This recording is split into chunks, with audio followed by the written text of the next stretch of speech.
안녕하세요. 근로시간에 대해서 강의를 할 법률사무소 일가사람의 손익찬 변호사입니다.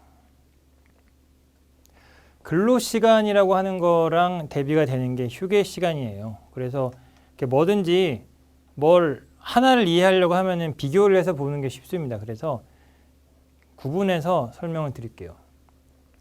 근로시간이라고 하는 거는 원칙적으로 다 아시죠?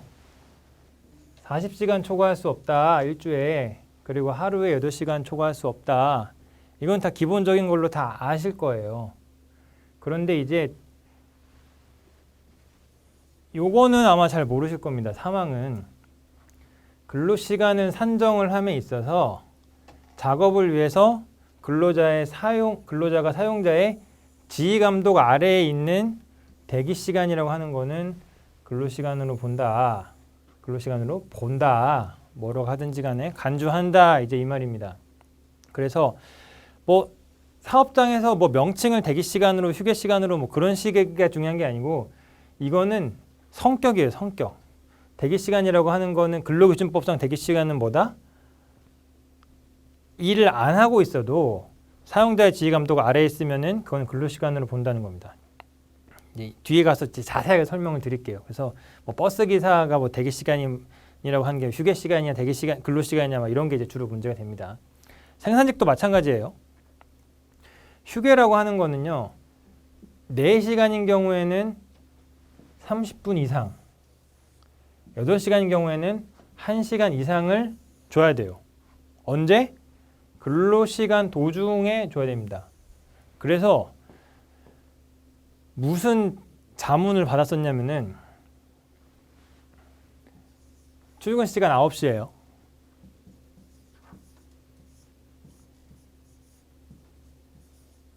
17시까지 일합니다. 그렇게 하고 17시부터 18시까지를 휴게 시간으로 줘도 되냐는 거예요. 이게 이 사업장은 어쨌든 복잡한 사정이 이제 있었는데 결국에는 이제 9시 출근시켜서 17시 퇴근시켜도 되냐 휴게 없이 이거는 안 된다는 겁니다. 도중에 줘야 되기 때문에. 이렇게 하면은 휴게 시간을 주는 의미가 없잖아요. 이런 식으로 하면은. 휴게 시간은 근로자가 자유롭게 이용할 수 있어야 되는 게 휴게 시간이다. 그래서 명칭이 어떤 시간으로 돼 있든지 간에 내가 편하게 쉴 수 있으면은 낮잠도 잘 수 있고 이제 어떻게 할 수 있으면은 그게 이제 휴게 시간인 거고 명칭이 휴게 시간이라고 돼 있다고 하더라도 이제 언제든지 시키면 가서 일해야 되는 그런 상태면은 그거는 휴게가 아니다. 대기 시간이다. 그 말인 겁니다. 이게 기본입니다. 앞으로 나올 거의 가장 기본이에요. 근로시간이라고 하는 거는 사용자 지휘감독 받으면서 근로계약에 따라서 근로를 제공하는 시간. 얘가 근로계약서를 쓰면은 노예가 되는 게 아니죠. 나의 영혼과 몸과 마음을 다 바쳐서 사용자가 시키면은 주말에도 출근해야 되고 그런 게 아니죠. 계약에서 정하고 있어야만 한다라고 하는 거고 휴게 시간 아까 말씀드린 대로 자유롭게 쓸 수 있어야 되는 거고요. 판결이 있어요.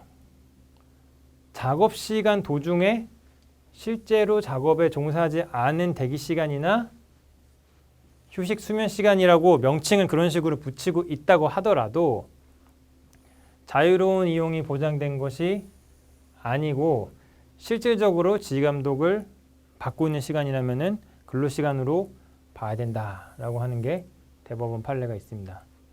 그래서 그럼 뭐를 기준으로 근로시간, 휴게시간 판단하느냐? 판단 기준에 있어서 이제 여러 가지가 있어요. 근로계약 취업규칙 단체 협약에서 뭐라고 정하고 있는지, 그리고 업무 내용과 이제 구체적인 업무 방식, 휴게 중인 근로자에 대해서 사용자가 간섭이나 감독을 할 수 있는지, 아까 말씀드린 대로 좀 쉬고 있다고 하더라도 휴게 시간 1시간 보장받았어요. 근데 그 중간이라고 하더라도 언제든지 가서 일을 해야 되는 거. 근데 그게 업무 성격 자체가 그런 업무다라고 하면은 중간에 쉬는 시간을 줘도 이제 그거는 휴게 시간이 아니다 그거예요.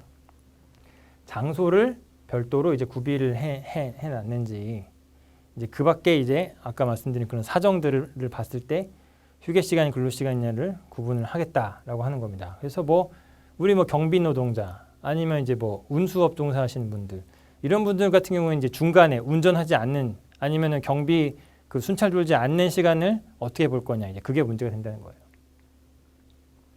사례를 보면은 이해가 좀 쉽겠죠. 사례를 보시면은 고시원 총무 고시원에서 제가 온갖 종류의 고시원에서 살아봤는데요. 창문 있는데 뭐 없는데 뭐 화장실이 안에 있는데 없는데 다 살아봤는데 어쨌든 공통점은 뭐냐면은 그 되게 항상 이제 좀 피곤하세요. 왜냐하면 거기서 거의 다 먹고 자고 하니까 고시원 총무분들은 휴게 시간이 구체적으로 정해져 있지 않고 이거요. 방문자가 찾아오는 시간이 정해져 있지 않잖아요. 예를 들어서 뭐 새로 어떻게 뭐 고시원 이제 뭐 내가 방 보러 갔는데 만약에 뭐 12시에서 1시까지는 외부 방문객도 찾아오지 말고 내부에 그 고시원 사는 사람도 컴플레인 하지 마. 무조건 일하지 마. 라고 정해놓으면 그걸 휴게 시간으로 볼 수가 있는데 그런 게 아니다.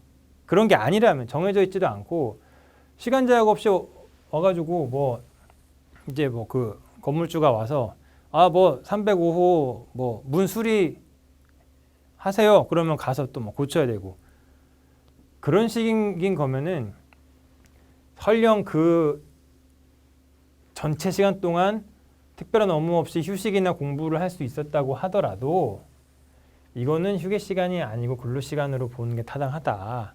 그리고 이제 여기에 맞게 그 뭐 주 52시간 초과했냐, 뭐 연장 야간 휴식수당 줘야 되냐 이런 게 다 이제 결부가 되는 거죠. 근로 시간 산정함에 따라서 우리 경비 노동자 장시간 근로의 대표적인 거죠. 대법원 판례인데 이거는 무려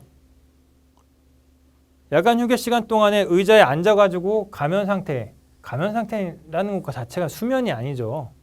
그리고 급한 일 발생하면은 또 즉각 반응을 또 해야 되고 불 켜놔라 자는 시간 동안 그리고 뭐 0시부터 17시까지는 뭐 가면 시간 해도 되는데 2시간에 한 번씩 순찰하고 특이사항 있으면은 대장에다가 써놔 이런 식으로 해놓으면은 그것은 근로시간이다. 자, 요게 문제가 많이 됩니다. 최근에 요양보호사, 뭐 어린이집 선생님 이렇게 이 돌봄 노동을 하는 분들의 주 52시간제 때문에 그 사용자들이 아주 골치가 아파졌어요. 왜냐? 엄청나게 장시간 노동을 지금까지는 이제 착취를 해왔거든. 그러니까 판례 보니까 야간 휴게 시간이 00시부터 03시로 정해져 있어요. 근데 한 명에서 뭐 입소자 한 10명 되는 거를 10명 되는 분들을 이제 다 관리를 했다. 그리고 야간 점검일지 증거로 나온 걸 보니까 휴게 시간으로 정해진 이때 동안에 내가 뭐 순찰 돌았음, 뭐 특이사항 뭐 있었음 이런 식으로 업무 내역이 기재가 돼 있었다. 특히 이제 이거는 뭐 다 아시죠? 그 욕창 생기면 안 되니까 2시간마다 한 번씩 좀 중환자분들은 이렇게 체위를 변경을 해줬어야 됐다. 그리고 결정적으로 보조 인력이 있긴 한데 24시간 상주하는 인력이 있긴 한데 이런 분들은 아주 저 긴급한 상황에만 그 도움을 줬다라고 하면은 혼자서 휴게 시간이 있다고 하더라도 이때 쉴 수가 없는 거잖아요. 돌발 상황 발생하면 저거 해야 되고 무엇보다 정기적으로 순찰 돌면서 2시간마다 체위 변경도 해줘야 되고 이런 경우에는 이걸 휴게 시간이라고 볼 수가 없고 근로 시간으로 봐야 된다. 그래서 형사 판결입니다. 무려. 네. 근로 시간, 휴게 시간 어떻게 구분되는지 아시겠죠? 근로 시간이 뭔지만 이제 정확히 아시면은 이제 근로 시간 제도를 정확히 이해를 하실 수가 있는 거예요. 근로 시간 아까 말씀드린 대로 1주 41일 8시간 초과하면은 안 된다. 그리고 대기 시간 같은 경우는 이제 아까 말씀드린 대로 이런 식으로 정하고 있다. 중요한 게 뭐냐면요. 형사처벌 조항이 있어요. 이게 2년 이하 징역 2천만 원 이하 벌금 별로 안 되네 라고 생각할 수 있겠지만 이게요. 이런 식으로 해놓으면은 근로감독관이 들어와서 잡아낼 수 있다라고 하는 게 중요한 겁니다. 네. 이게 사인 간의 계약이 아니잖아요. 단순히. 노동부에서 와가지고 이걸 잡아낸다고요. 더 중요한 게 뭐냐면은 반의사 불벌죄가 아니다. 이게 좀 말이 어려운데, 그러니까 예를 들어서 이거는 내가 고소를 취하했어요. 뭐 초과인 뭐 연장 야간 휴일 수당 청구를 했는데 뭐 그 부분은 뭐 취하를 했어요. 그래서 뭐 처벌 원하지 않습니다라고 하더라도 근로 시간 규제는 무조건 처벌을 받아요. 내가 고소 취하했어도. 왜? 이건 그만큼 중범죄라고 하는 거예요. 중범죄. 근로 시간은 중범죄다. 왜? 남의 시간을 함부로 뺏어다가 쓰면은 아니 내가 그 시간에 친구랑도 만나야 되고 가족이랑도 행복한 시간 보내야 되는데 이런 식으로 하면은 고소 취하에도 무조건 처벌 받는다는 거예요. 되게 무거운 겁니다. 마찬가지입니다. 휴게 시간 미부에 한 것도 똑같이 형사처벌 받고 이것도 반의사 불벌죄 아니에요. 자, 다음으로 이게 있는데 연장 근로에 제한이 있어요. 당사자 간에 합의를 하면은 일주간에 12시간을 한도로 해가지고 50조의 근로시간 연장할 수 있다.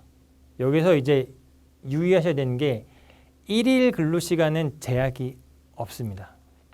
그래서 1일에 더 많이 시킨 건 제약이 없어요. 주 12시간은 넘어가지만 않으면. 이게 중요한 거고. 마찬가지로 이것도 형사처벌 있고 반의사 불벌죄 아닙니다. 이거 굉장히 중요합니다. 만약에 근로계약서에서 별도로 뭐 미리 연장 근로를 할 수 있도록 정해놓지 않고 취업규칙이나 단체협약에서도 그렇게 미리 안 정해놨어요. 미리 안 정해놓은 경우에는 당사자 간에 합의한 경우에만 연장 근로를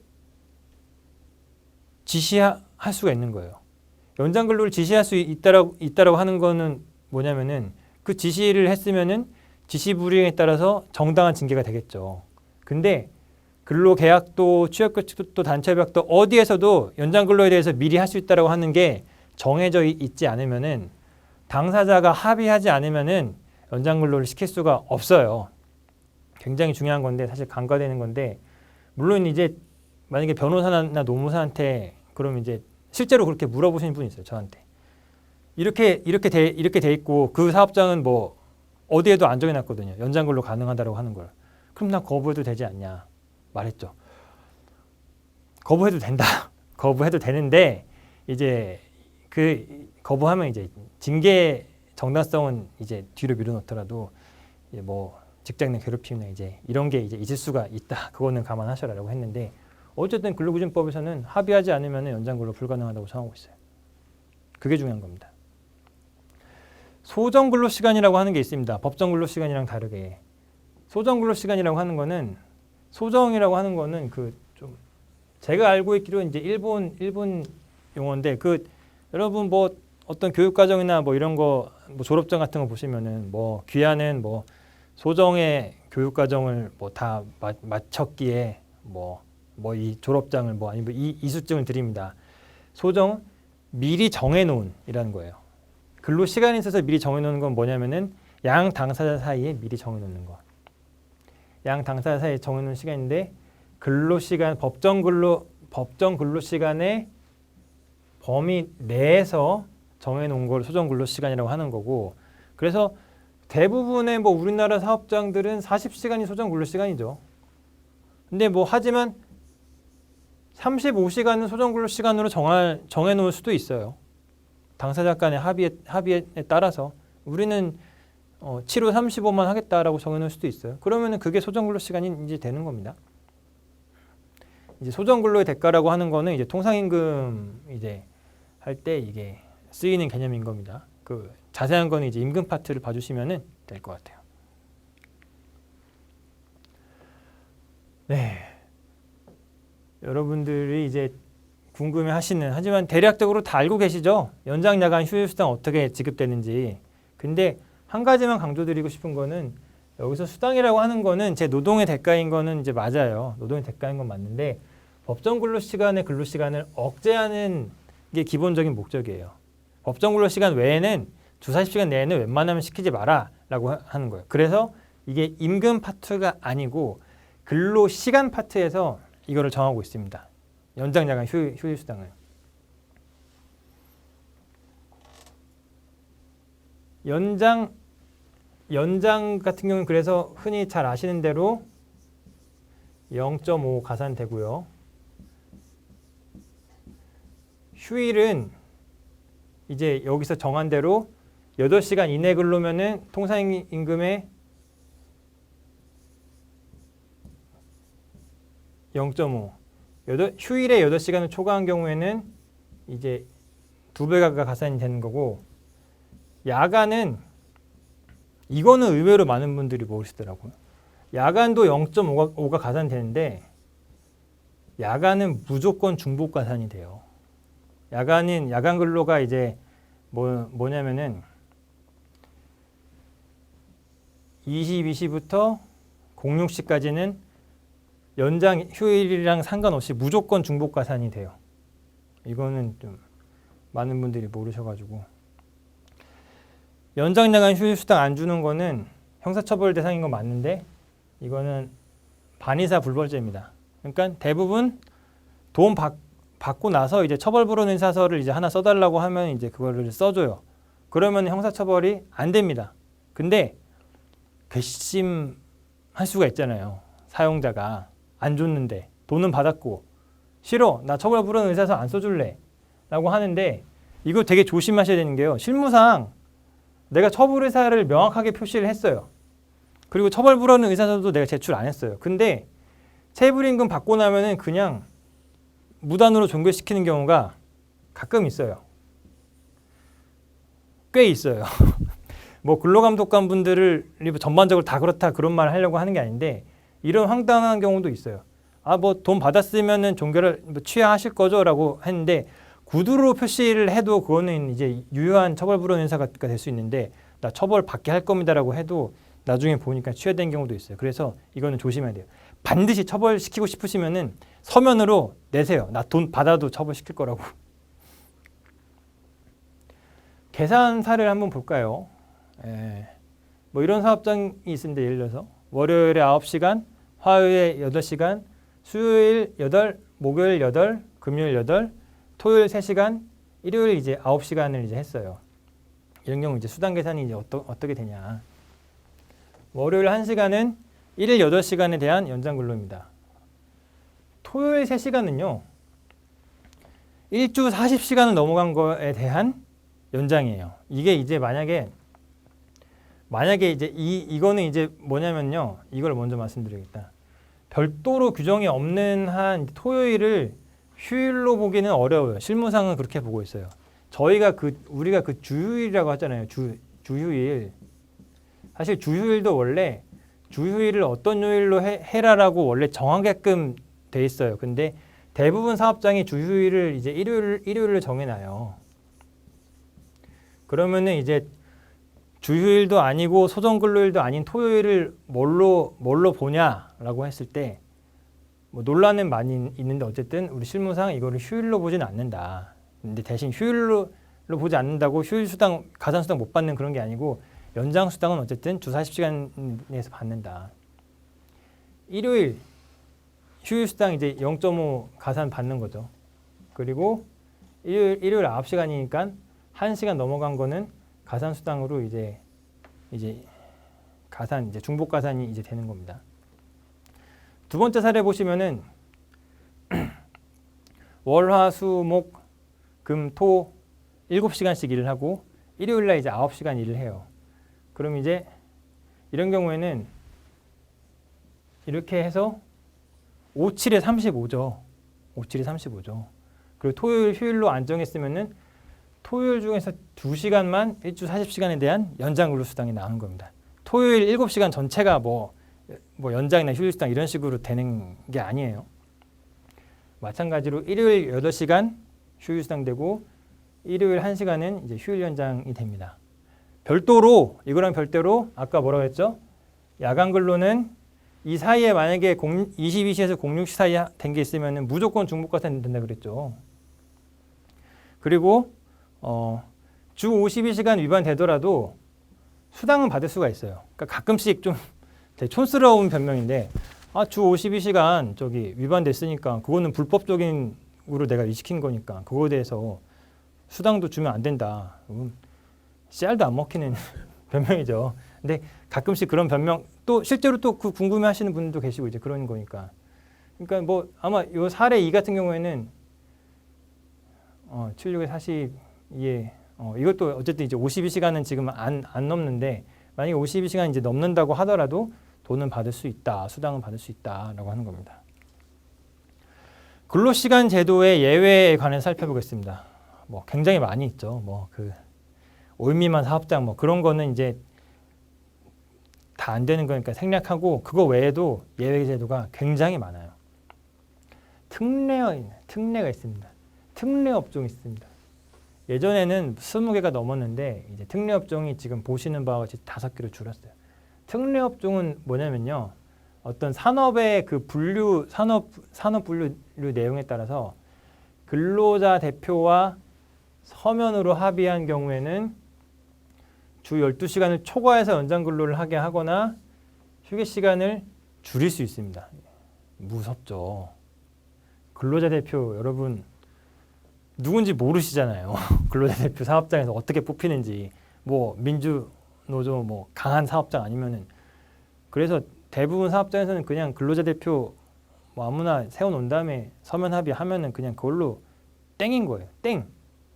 12시간 초과 휴게 시간도 막 변경할 수 있고 덜 줘도 되고 무한대로 시켜도 돼요. 대부분의 3차 산업 서비스 업종이 다 들어갔는데 거의 다 빠졌습니다. 2018년부터. 주로 운송업이죠. 1, 2, 3, 4. 육상, 수상, 항공 그리고 운송 관련 서비스업 이제 다 특례 업종에 들어갔는데 노선 여객 자동차 운송 사업은 특례 업종 아닙니다. 버스. 왜 아니냐? 기억하시는 분들 많겠지만 버스에서 졸음운전 하시다가 사고 내는 분들이 너무 많으니까 왜? 무한대로 일을 시켜도 되니까 그래서 버스는 빼자. 버스는 주 52시간 넣자. 이렇게 된 거예요. 또 어쨌든 투쟁의 성과라고 할 수 있겠죠. 보건업도 들어갑니다. 그래서 우리 뭐 병원 노동자들도 이제 여기 다 들어가서 뭐 태움이다 뭐다 이제 오랜 시간 일하면서 고생하고 이게 있어요. 근데 이제 요게 들어갔어요. 근로일 종료 후에 다음 근로일 개시 전까지 근로자한테 연속해서 11시간 이상의 휴식 시간을 주어야 한다. 요거는 이제 의무적으로 이제 휴식 시간을 그러니까 다음 날 출근할 때까지 11시간을 쉬게 한 다음에 출근시켜라 이제 그 말인 거예요. 아무리 저 무한이라고 하더라도. 59조 2항 위반은 형사처벌 대상이고요. 반인사 불벌죄가 아닙니다. 무조건 처벌받습니다. 말씀드렸죠? 근로시간에 대한 거는 무조건 처벌이에요. 수당은 반인사 불벌인 거고. 적용 제외가 있어요. 특례랑 다르게. 아예 적용이 안 되는 게 있는데 이제 1차 산업인 거죠. 1차 산업. 네, 1차 산업이에요. 농림 그리고 축산, 양잠, 수산 이런 것들이 이제 빠지는 거고 또 뭐가 있냐면은 그 감시, 단속적 근로자로서 이거 조심하셔야 되는데 승인을 받은 사람만 빠집니다. 노동부 장관 승인을 안 받으면은 그대로 적용 받는 거예요. 그리고 이제 대통령령으로 정한 업무에 종사하는 근로자도 이제 빠집니다. 그래서 관리 감독 업무하는 사람들, 관리자들 회사에서 그리고 기밀 취급하는 사람들은 근로시간 제도에서 예외다. 적용제외다.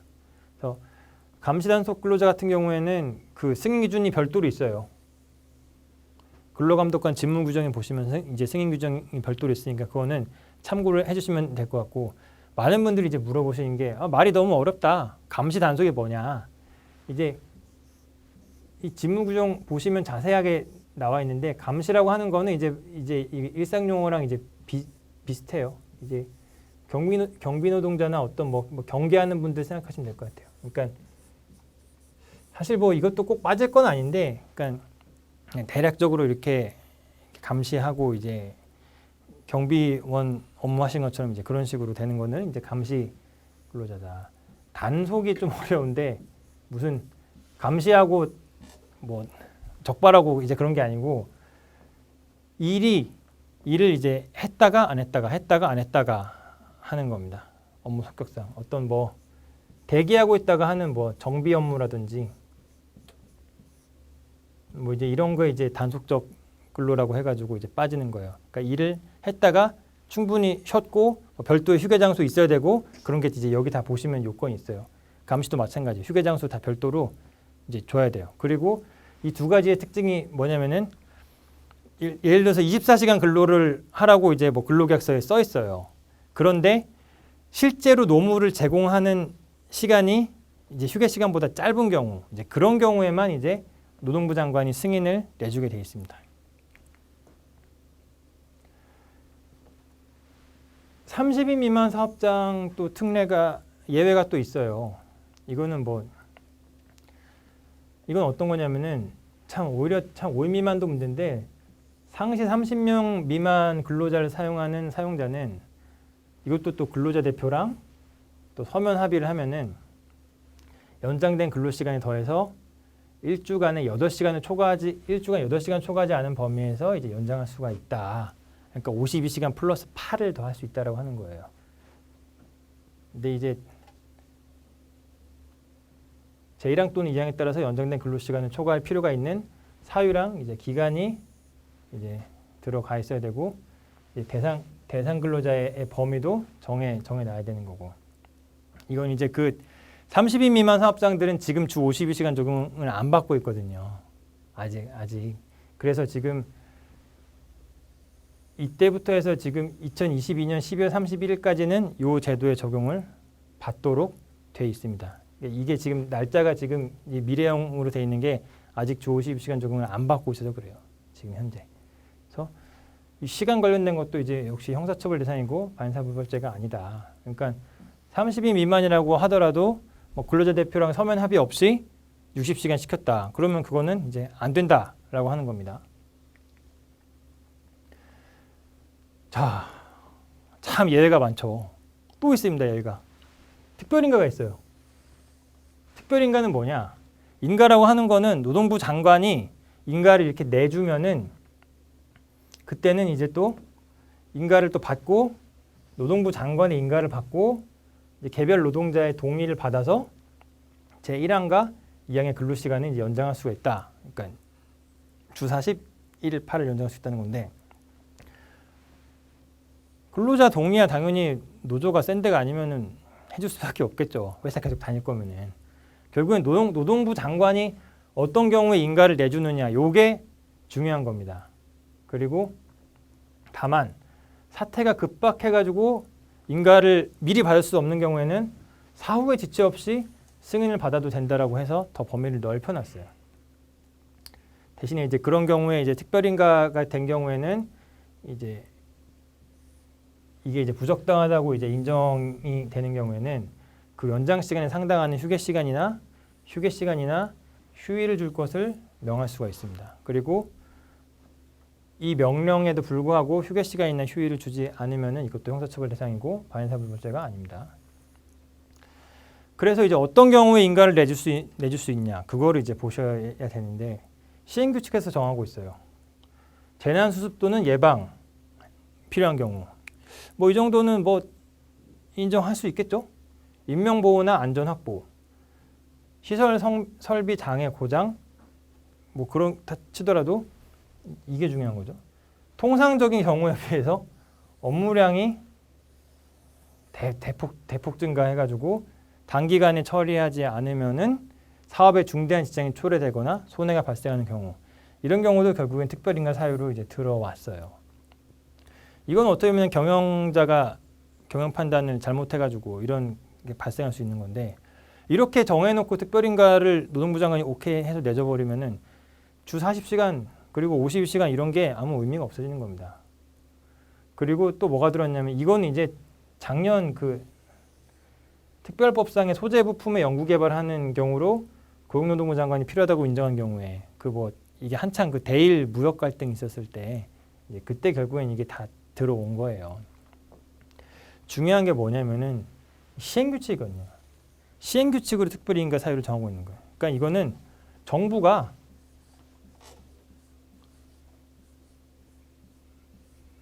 나쁘게 보자면은 정부가 노동자가 일을 더 해야 된다라고 오케이 해주면은 근로기준법상의 그런 제도가 완전히 다 형해화될 수 있는 그런 아주 안 좋은 제도입니다.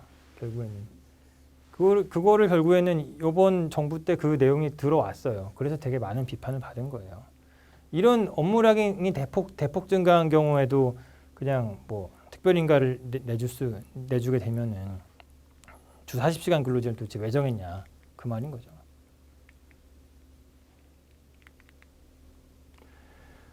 또 있습니다. 예외가. 설명하는 저도 참 깝깝한데요. 포괄임금 계약이 있습니다. 제가 싫어하는 말이 뭐냐면은 포괄 임금 제도란 말을 저는 정말 싫어합니다. 이런 제도는 없습니다. 뭐 그 회사에서 되고 있는 거를 포괄임금 제도라고 부를 수 있어도 우리 법상의 포괄임금 제도라고 하는 건 없습니다. 포괄임금 계약을 별도로 개별 노동자랑 체결할 수 있는 거죠. 실제로 일한 근로시간 체크하는 거랑 무관하게 한 달 또는 뭐 1년일 수도 있겠죠. 미리 연장당한 휴일 근로를 몇 시간 체크할지를 계산해 두고 그 금액만 지급을 하는 거다. 이런 경우를 이제 포괄임금 계약이라고 해요. 그러면은 아까 보신 대로 근로기준법에서는 연장당한 휴일수당을 지급하게 돼 있는데 이런 식으로 해놓으면은 안 되겠죠. 안 되겠죠. 그래서 원칙적으로 우리 대법원은 근로기준법을 무너뜨리는 거라고 봐서 아래 세 가지 요건을 모두 충족하는 경우에만 유효하다라고 봐요. 전부 다 충족하는 경우에만. 하지만 이제 실제 여러분들 다니는 상당수 회사들, 특히 화이트 칼라는 이제 포괄임금 계약으로 많이 돼 있습니다. 매우 광범위하게 악용이 되고 있어요. 세 가지가 이제 뭐냐면은 근로시간 산정이 어려운 경우에 한다. 그래서 판례가 설명하는 거는 예를 들어서 감시 단속적 근로랑 비슷하게 이제 노무 제공이랑 휴게랑 구분이 어려운 경우여야 된다. 뭐 근로시간 체크는 요즘엔 또 실제로 사업장 밖에서 노무 제공을 하더라도 앱 같은 걸로 다 체크하는 경우도 많잖아요. 서비스 업종 같은 경우에는 뭐 언제부터 언제까지 그런 경우는 안 된다는 거예요. 사업장 밖이어서 몰라요. 옛날에는 그랬는데 요즘에는 그런 핑계가 통하지 않는다. 명시적으로 포괄임금 합의가 있는 경우여야 한다. 네. 마지막으로 실제 근로시간 한정에 따른 근로기준법상 수당 지급보다 포괄임금 계약 내용이 불리하지 않은 경우, 더 유리한 경우 된다. 그러니까 세봤어요. 근로시간 내가 실제로 노무 제공을 이제 몇 시간 하나를 이제 세봤는데 오히려 포괄임금으로 주는 게 그거보다 더 많아요. 그런 경우에는 예외적으로 그걸 이제 유효하다고 보지만 더 적다. 그러면은 계산해서 차액 지급해야죠. 네, 임금 체불인 거죠. 포괄임금 계약을 이제 해석하는 방법이 있어요. 그래서 요약을 해드리면은 근로시간 산정이 어렵지 않은 경우라면은 명시적인 포괄임금 합의가 있어도 무효다 이거예요. 그러니까 제일 중요한 게 근로시간 산정이 곤란하냐 곤란하지 않냐를 이제 따져야 되는 겁니다. 그래서 이따가 이제 마지막에 보시겠지만 사실 근로시간 산정이 어려운 경우에 대비를 해가지고 근로기준법에서 여러 가지 변형 근로제도를 두고 있어요. 노동부는 이제 유연 근로시간이라고 하는 걸 두고 있는데 실제로는 포괄임금 계약으로 지금 다 하고 있다 그겁니다.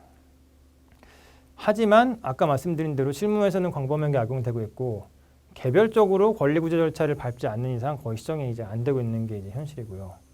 그래서 정부의 역할이 중요합니다.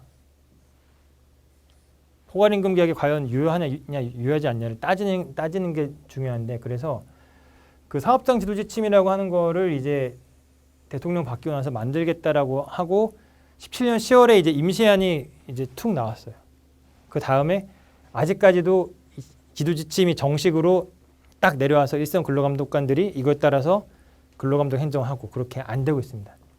지침 시행하지 않고 있어요. 그때마다 뭐 사정이 어때서 뭐 노동부 장관이 바뀌어서 뭐 대일 무역 갈등이 어때서 뭐 코로나 때문에 경제가 어려워서 이런 식으로 해가지고 지금 이 지도 지침이 아직도 시행이 안 되고 있어서 포괄임금 재해라고 불러도 무방하죠. 이런 식이면 사실상 계속 되고 있으니까 안 좋은 게. 긍부정 사례를 보실까요? 그럼 좀 이해가 빠를 것 같아요.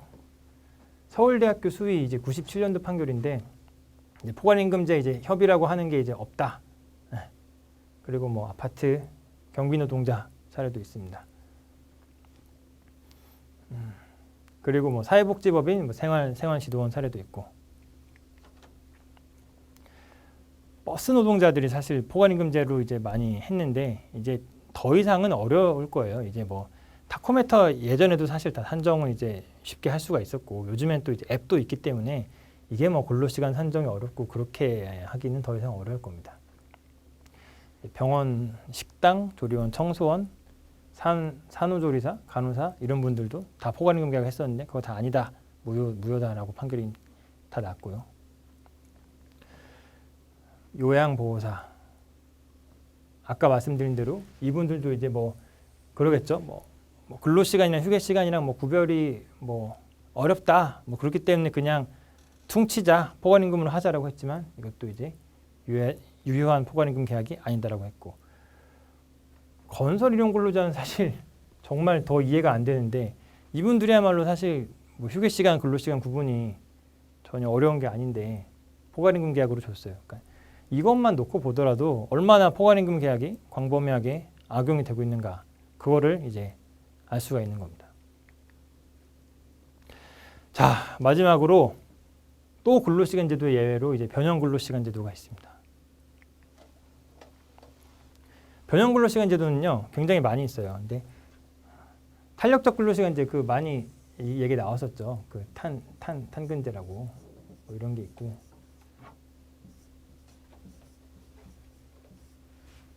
이건 이제 2주 단위, 3개월 단위로 이제 그 1주 근로시간을 이제 52시간을 더 넘어서 이제 시켜도 되고 대신에 그거에 비례해서 다른 주는 더 적게 해도 되고 이제 이런 이제 탄근제가 있고 선택적 근로시간제가 있습니다. 이건 어떤 그 코어 타임에만 이제 일을 하고 이제 좀 노동자가 자유롭게 근로시간 정할 수 있는 게 있고 외근간주 시간제가 있어요. 이건 이제 주로 사업장 밖에서 이제 노무 제공하는 경우에 이런 경우에 뭐 영업사원이라든지 아니면 뭐 운전 업무를 주로 한다든지 이제 그런 경우에는 이 외근간주 시간제로 되고 또 재량 근로 시간제가 있어요. 요거는 제가 조금 설명을 드려야 되는 게 재량 근로제라고 하는 거는 그 내가 쉽게 말해 사용자한테 터치를 잘 받지 않는다 이거예요. 업무의 성격상 그런 경우에는 좀 근로시간제 규제가 완화된다고 하는 건데 이거는 고용노동부 고시에서 재량 근로가 가능한 업종들을 정하고 있어요. 여기에 들어가는 게 뭐 변호사, 뭐 노무사 이런 게 있는데 근데 변호사, 노무사 아니면 뭐 그런 직종이라고 하더라도 내가 사업자한테 엄격하게 이제 지시를 받고 그에 따라서 업무를 수행해야 되고 내가 스스로 사건을 시작하고 종결하고 그런 재량이 없어요. 그러면은 뭐 재량 근로 합의를 했다고 한들 그건 이제 유효한 게 아니에요. 보상휴가제가 있습니다. 연장 야간 휴일 근로 수당을 아까 지급을 해야 된다고 했잖아요. 그거에 가름을 해가지고 휴가를 주는 제도도 있어요.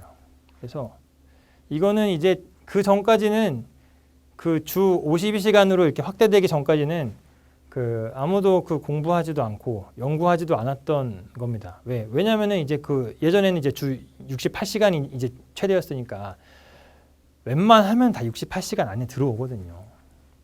그래서 이런 식으로 변형 근로시간 제도를 잘 쓰질 않았어요. 근데 이제 52시간으로 이제 줄어들게 되면서 어떻게 하면은 이제 그 근로시간 위반으로 처벌받지 않을까를 연구를 하다 보니까 이미 있는 거예요. 이미 근로기준법에 이런 제도들이 있는 거예요. 이제 그래서 유형 근로시간제 가이드라고 해가지고 노동부가 19년 8월달에 가이드를 냈어요. 이런 식으로 이제 제도를 활용해라라고 냈고 이 날짜에서도 뭐 보이시겠지만 이제 아무래도 최근에 지금 많이 주목되고 있는 제도다라고 보시면 될 것 같아요. 근데 이것도 이제 어느 정도 규모가 있는 사업장에서나 그 처벌을 피해가기 위해서 이런 식으로 하는 거지 작은 사업장들은 여전히 어떻게 할까요? 포괄임금 계약 체결하겠죠. 포괄임금 계약 체결하고 뭐 억울하면은 뭐 노동청 가봐. 뭐 밥줄 끊기고 싶으면은 노동청 가. 이런 식으로 지금 배짱을 많이 부리고 있습니다. 그래서 이상으로 이제 근로 시간에 관해 가지고는 이제 설명을 마치겠습니다. 그죠? 마지막으로 강조를 드리고 싶은 거는 이 법정 근로시간제도라고 하는 거는 굉장히 소중한 거다. 그래서 반의사 불벌죄가 아니고 처벌불허한 의사를 밝히더라도 이제 무조건 처벌된다. 근로시간은 이제 반드시 지켜야 된다. 우리 노동자가 휴식하고 가족들이랑 또 보내고 친구와 보내고 그런 시간 굉장히 소중한 거다라고 하는 거를 우리 법도 인정을 하고 있어요. 그래서 그 점만 좀 더 강조를 드리고 이 시간 마치고 싶습니다. 네, 감사합니다.